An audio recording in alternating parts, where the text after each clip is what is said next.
fears are mounting that South Sudan, that's the world's youngest nation, could slip back into civil war after almost 300 people were killed in fighting just in last week. Some of the most recent outbreaks of violence saw UN facilities attacked and even 2 Chinese peacekeepers killed.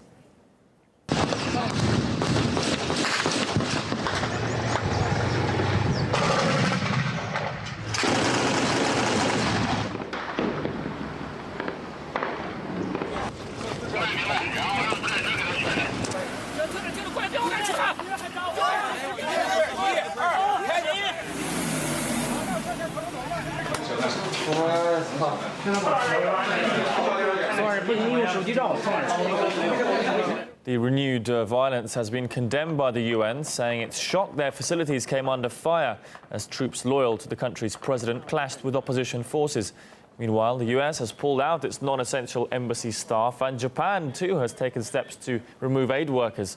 Most of South Sudan's brief existence has been marred by violence and internal conflict. South Sudan became the world's newest country when it decided to split from Sudan in 2011. 2 years later, it found itself engulfed in civil war as the nation's president accused the vice president of preparing a coup. It's estimated that 50,000 people were killed in that conflict, and over 2 million more were left displaced. In August of 2015, the ceasefire deal was agreed after the UN threatened sanctions. However, fighting between factions renewed this July, leaving the prospect of sustained peace threadbare. When splitting from Sudan, South Sudan inherited 75% of the local oil reserves. That's the third largest in sub-Saharan Africa. And the young state is heavily reliant on its oil revenue, with the vast reserves attracting the attention of some of the world's most prominent investors. South Sudan is the world's newest country, born only in 2011, and already buddies with 2 of the most powerful countries on the planet. One is the US, dubbed the midwife of South Sudan's independence, throwing political and diplomatic weight into its young friend. The other is China, the economic engine and main investor for the state. When it comes to America, South Sudan has always been a top priority for the US. President George W. Bush has a good personal bond with President Salva Kiir. You see this hat? Reportedly a gift from his American friend. And it was a relationship President Obama continued to nurture, pouring aid into the young country. It's my pleasure to welcome President Kiir of South Sudan. The President and I have visited many times there and here. And I've had the privilege of being with him at the moment that the referendum took place that gave birth to the nation of South Sudan. So things look pretty rosy between the US and South Sudan, except that America's old rival, China, is stepping on its toes. Having invested billions in South Sudan's oil production, China has even sent in a brigade of peacekeepers, though some suspect their real purpose is to protect the oil fields. But there's something standing in the way of China's efforts to develop the rest of South Sudan's oil reserves, and that's the constant chaos across the country.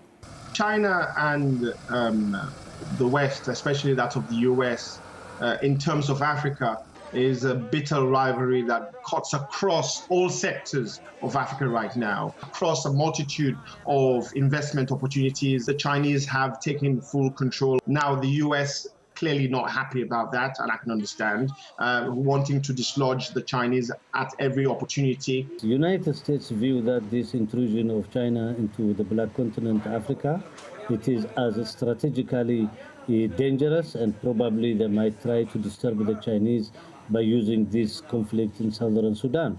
So while South Sudan may have become an economic and geopolitical playground for the likes of major players America and China, the bloodshed and humanitarian disaster continues.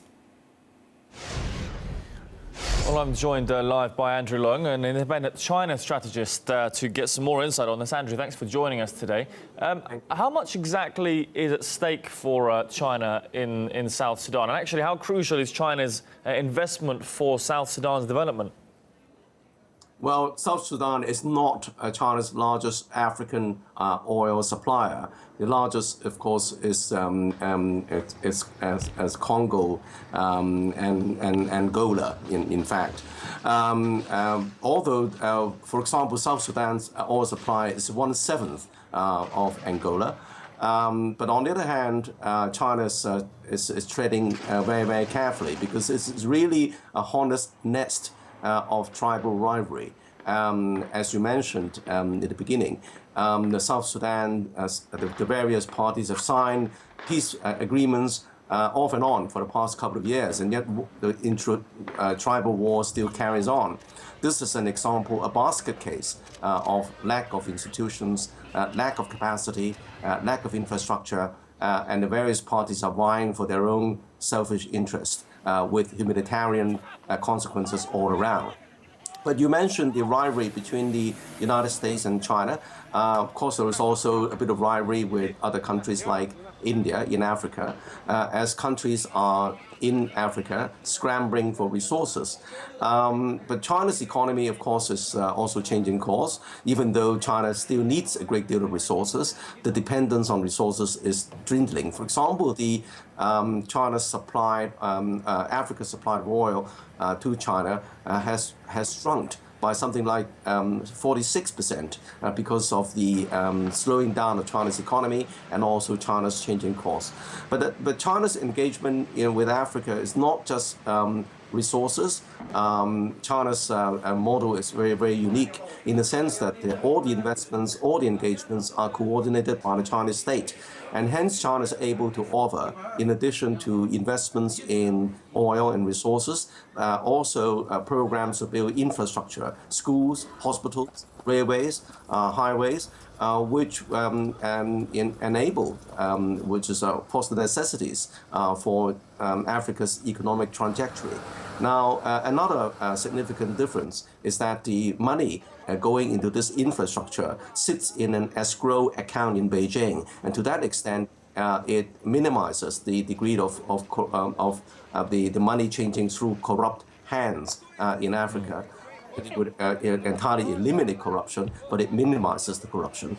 But anyway, the negative aspects of China's engagement, of course, is legendary.